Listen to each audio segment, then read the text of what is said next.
DeGrazia Gallery in the Sun is a 10-acre National Historic District in the foothills of Tucson, Arizona's beautiful Santa Catalina Mountains.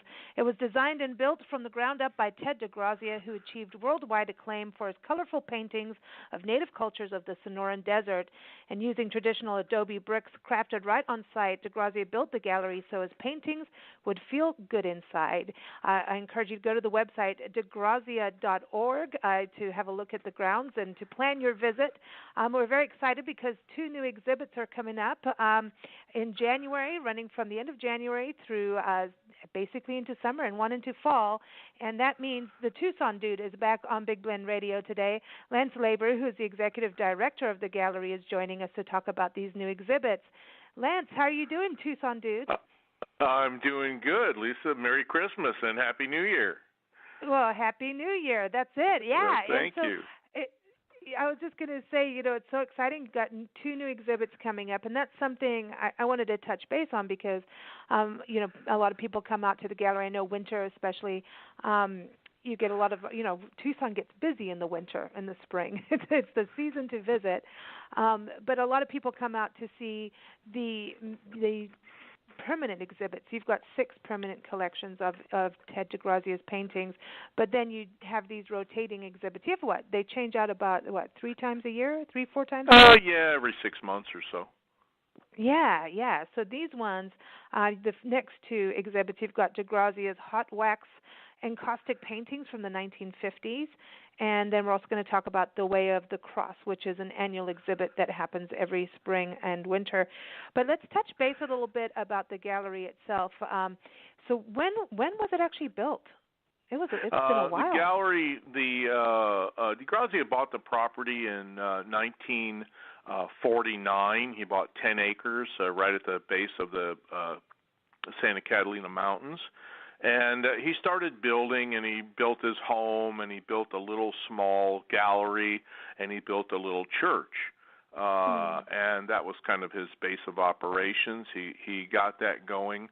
And then in 1959, he started work on his main gallery, which is a 16,000 square foot gallery. It's huge. And that was finished in 1965. Wow. So there was quite a long time from the time he bought the property till the time he actually finished his main gallery. Wow. Do you think he treated that like his art? Because, it's even the way it's built using adobe and then working with locals too, to build it. It seems like, when you walk into the main gallery, what's the main gallery now, with having like the cholla cactus floors and all the tin work, like all the metal work around it, it seemed to me like he treated this is his piece of art too, not just to store his paintings and There's show no them. question about that. He was a kind of a self-trained architect, and this gallery that he built was just an art palace. Every inch of it had his, had his touch, and it was just a beautiful artistic building. That's what I was going to say. People go for the art, but also go for the architecture and the gardens too. Especially if you go in spring, all the cactus corral, all in bloom. It's so beautiful. You got that lovely fountain out there, the Yaqui Deer Dancer. But yeah, you've got over 15,000 originals at the gallery, right? But you don't see them all at one time when you go. No, there's not enough room. We would need a gallery 10 times the size of the one we have to show all the paintings and all the art we have. We just have a huge amount of art, and that's probably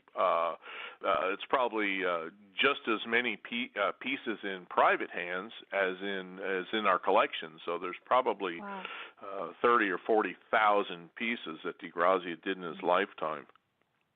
And that, and when we talk about pieces, it could be ceramics, it could be jewelry, a sculpture, it could be a watercolor, Right. an oil painting, because Right. he had no limit to what he wanted to create. And then you've also got his wife Marion DeGrazia's art there too. And so it's just such an interesting place to visit. And I want to tell everyone it's not only on the National Register of Historic Places, it's also included on the National Geographic Map Guide of the Sonoran Desert. I love that map. I love that whole project that they did.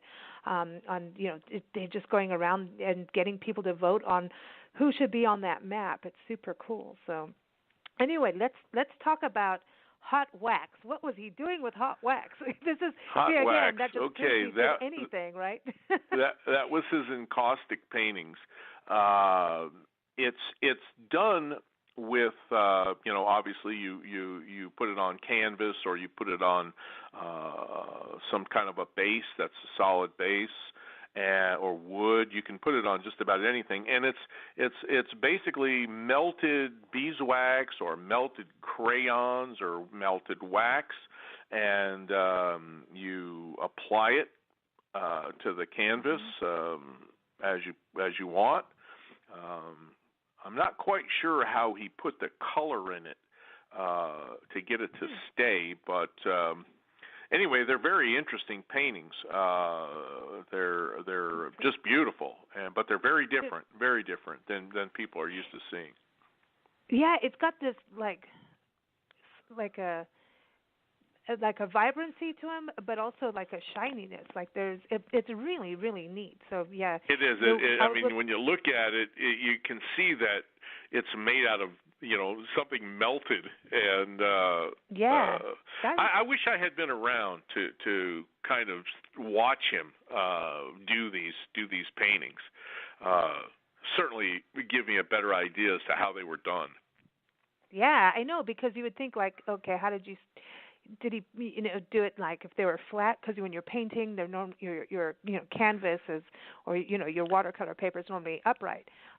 Watercolors is down sometimes depending on who's doing what and where. But with this, like, you wonder, is like the wax going to melt down, or well, you would think that it would have to be laid flat, and you would be melting your materials, and I suspect you'd have to just pour it on there and then kind of spread it around as you want it. It would be. It seems like it would be very hard, a hard material to control. It's kind of looks to me like it would be like icing a hot cake. You're supposed to wait for the cake to cool, so that your icing doesn't run around. I know. That's a very good analogy. It's kind of like doing a palette knife thing too. But the color comes through really neat, which is really interesting. Right. I was looking at some of the work. You got one of this rocking horse, and it's pink, and it's playful. And it's like these are really, this exhibit that you're showcasing is when he did this in the 1950s, and it's really scenes from everyday life. But this was what he got into. Did he do it later, or is it just really in the 50s that he did this? Well, it was there was a time during the 50s when he was really experimenting with different materials and different styles and just different ways of creating. He was doing a lot of ceramics at the time, and he was doing these encaustic paintings. He was just experimenting with just all kinds of different materials. So he would work for 8 or 10 years on something different, and then after I guess he felt he had enough time put in with that, or he got bored, he'd go back to oil painting and really focus on that, which is what he did after the 50s, and when he pretty much stopped doing ceramics and kind of stopped doing the encaustics. Well, then he went right back to painting lots of oil paintings. Neat. Guy never quit. He never did quit. Yeah, I know.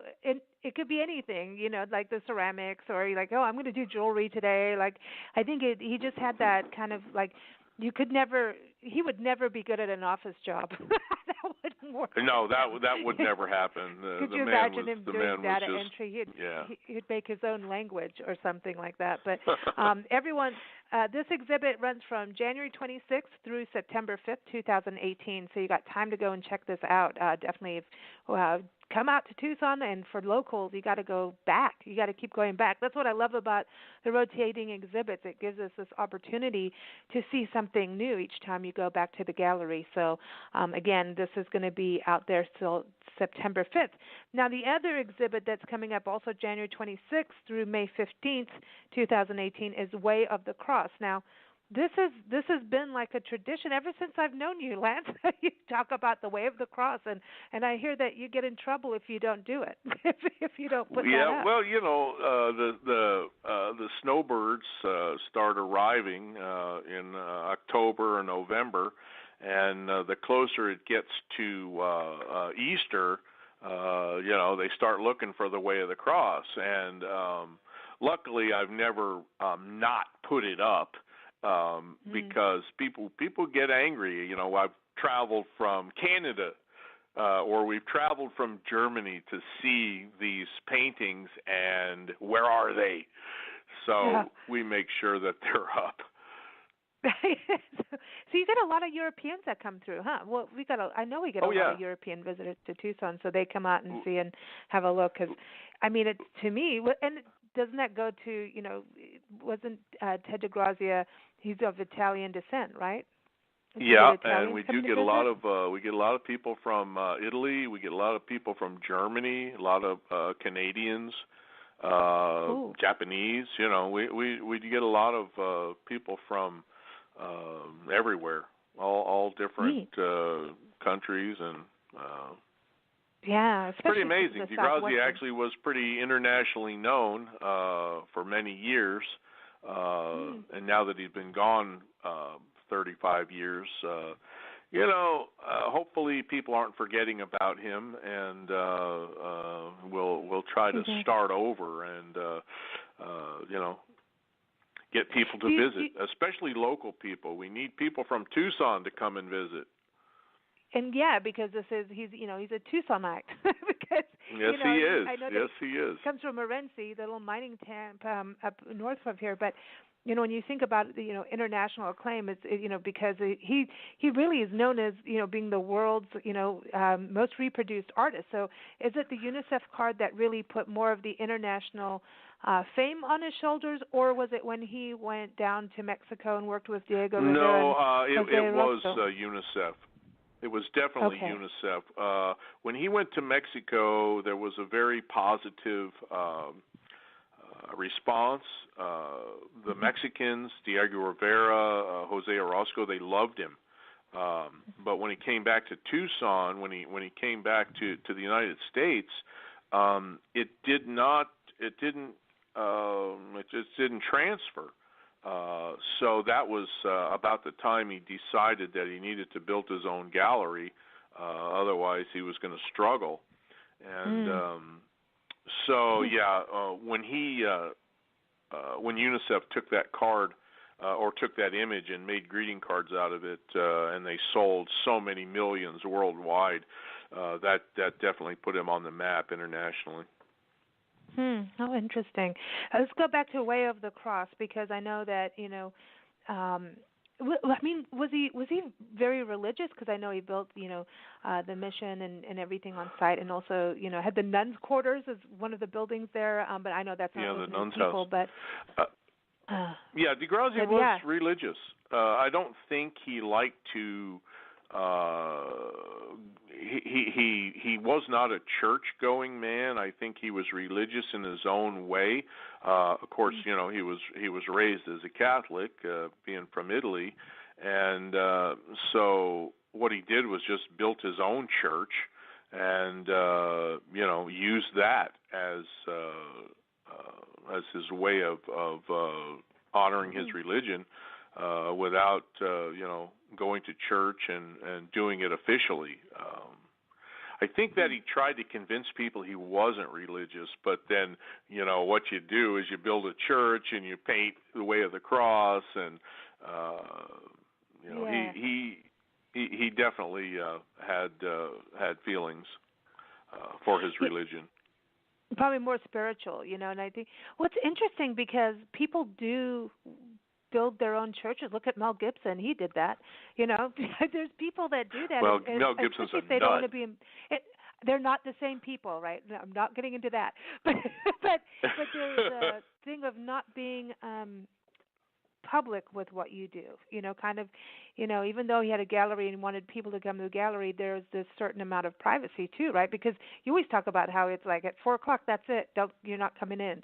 So like maybe it was part of his privacy that he did that. Well, that's true, but he also, he built that and he made sure that everybody knew that they were welcome to come in there. It didn't matter if you were Catholic or Muslim or Jewish or whatever. It was a chapel that anybody could go to and use in the way you needed to.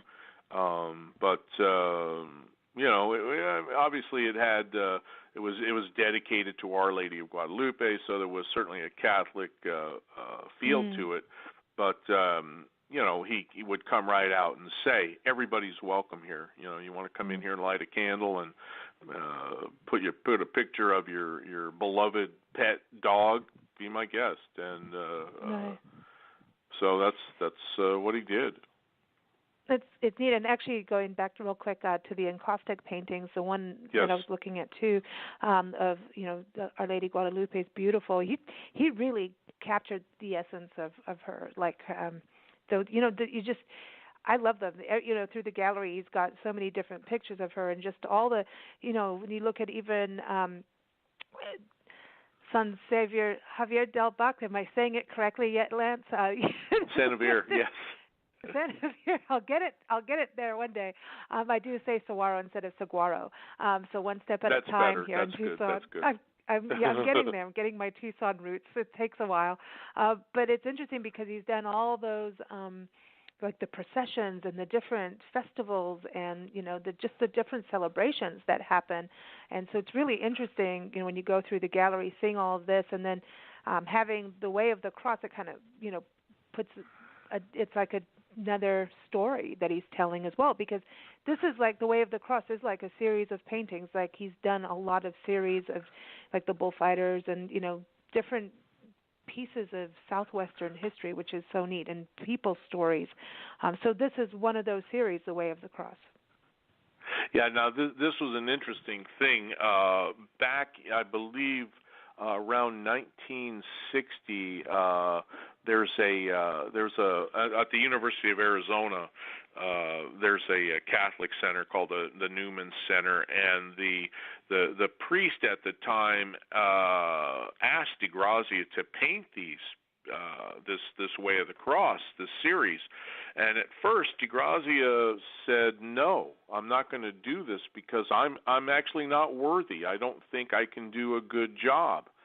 And he thought about it for a while, and luckily for him, he thought twice about it and changed his mind, and then did it, and did such an amazing job.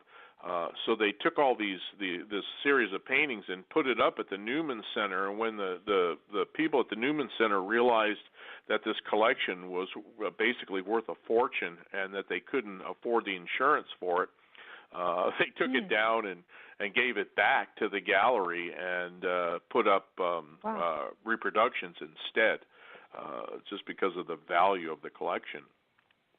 Wow.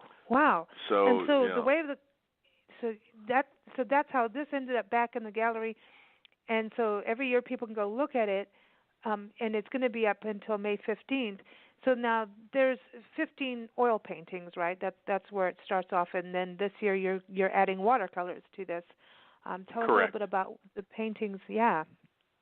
Well, they were studies. DeGrazia did studies of each one of the stations in watercolor. Actually, he did a few studies in oil too. He had them all worked out before he started painting his oils. And they're actually very beautiful, really, really beautiful paintings. So they're certainly worth. It's certainly worth it to come in and take a look. and see what he did. So that's interesting that he would do watercolor as a study before he painted. So like, this is what I'm going to do, and then he goes and does it in oil. Did he do it just with this exhibit, or is that something he did a lot of for all his other? No, he did a lot of he did a lot of studies of different paintings. I think that he just wanted to make sure he got it right the first time around. So he would do a study and get all the details worked out in the painting, and then paint it in oil, and generally worked out for him. Neat. So new exhibits, everybody, at DeGrazia Gallery in the Sun. You can go to DeGrazia.org to learn more and to find out all the details about visiting in Tucson, Arizona. Definitely a worthwhile visit. And locals, get out there and go check out all the new stuff that's happening. There's always a reception, so January 26th. Take a look for that.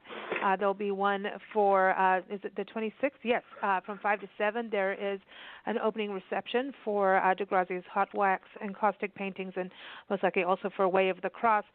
Before you go, Lance, we're talking about, we want people to remember DeGrazia, so we've got to play the song Please Remember Me. It's the title track to an album, which this is music that his son, Domingo DeGrazia, is on there, is featured on there, but this is also including pieces that Ted DeGrazia wrote and you found. Great, correct. Yeah, so yes, everyone get the album. Go check it out at DeGrazia.org. You can also get the album at the gallery when you visit there, and go in the gift shop there too. Thank you so much for joining us, Lance. Always a pleasure to have the Tucson Dude on Big Blend Radio. Thanks, Lisa. You guys have a happy New Year, and please give my best to Mother Nancy, and we'll talk to you soon. Yeah, and Priscilla, the little pink sock monkey. You know and how Priscilla, she loves you. could never forget Priscilla. Oh my gosh, our sock monkey has a good time over at DeGrazia Gallery. Well, we'll see you in the new year.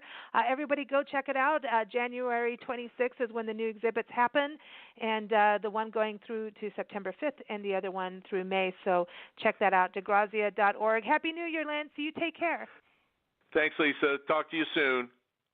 Here Bye-bye. it is, everyone. Please remember me. Bye-bye.